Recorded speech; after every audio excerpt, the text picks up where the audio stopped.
আসসালামু আলাইকুম, welcome to my new channel. তো আজকে তৈরি করছি খুব মজাদার মিষ্টি কুমড়া বিচির ভর্তা। একবার খেলে বারবার খেতে মন চাইবে। তো চলুন শুরু করা যাক। প্রথমে মিষ্টি কুমড়া বিচিগুলোকে আমি ভালো করে রোদে শুকিয়ে নিচ্ছি এবং এটার উপরে খোসাটাকে ছাড়িয়ে আমি একটা পাতিলাতে খুব ভালো করে তেল ছাড়া ভেজে নিয়েছি, আর যেন একদম মচমচে হয়ে যায়। যখন লাল লাল হবে তখন নামিয়ে নেবেন। তো তারপর নিয়েছি শুকনো মরিচ, রসুন আর পেঁয়াজ। তো আমি শুকনো মরিচ আর রসুনগুলোকে একটু ভাজা ভাজা করে নেব। তারপর আমি পেঁয়াজটাকেও ভাজা ভাজা করে নেব। তো তারপর আমি এখানে একটা শিলপাটার মধ্যে কিছু পরিমাণের শুকনো মরিচ এবং 1 চামচ লবণ দিয়ে আমি খুব ভালো করে এটাকে বেটে নিব। যে যেরকম ঝাল খান সেরকম ঝাল দিবেন। আমি ঝালটা মিডিয়াম খাই, তাই আমি এখানে মিডিয়াম রেখেছি।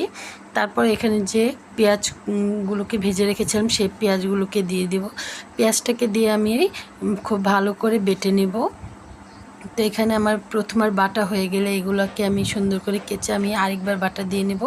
তো নেওয়ার পর এখানে আমি যে মিষ্টি কুমড়ার বিচুগুলো রেখেছিলাম ভেজে, সেই মিষ্টি কুমড়ার বিচুগুলো আমি এখানে দিয়ে দেব। দিয়ে এটাকে আমি খুব ভালো করে পাটায় বেটে নেব। তো এটা একবারে মিহি হবে না, তো এখানে 2বার বা 3বারও লাগতে পারে। আপনারা যেরকম পারেন সেরকমভাবে মিহি করে নেবেন এবং বেটে নেবেন। তো আমি প্রথমবার বেটে নেওয়ার পর আমি এগুলা পেঁয়াজ আর মরিচের সাথে আবার ভালো করে মিশিয়ে নেব। মিশিয়ে নেওয়ার পর আমি আবার আরেকটা বাটা দিয়ে নেব। এখানে আমি পরপর আবারও বেটে নেব। তো আপনারা যেরকমভাবে পারবেন সেরকমভাবে বেটে নেবেন। যদি 2 বাটাতে হয়ে যায় তাহলে আর বাটা দেওয়ার দরকার নেই। আমার 2 বাটাতে মিহি হয়নি, তার জন্য আমি আবারও বাটা দিয়ে নিয়েছি। তো তারপর আমার এটা একদম পারফেক্ট হয়ে গেছে। তো হয়ে যাওয়ার পর আমি ভর্তাটাকে সুন্দর করে কেচে একটা বাটিতে উঠিয়ে রেখেছি। তো এই তো আমার হয়ে গেল পাটায় বানানো মিষ্টি কুমড়া বিচির ভর্তা।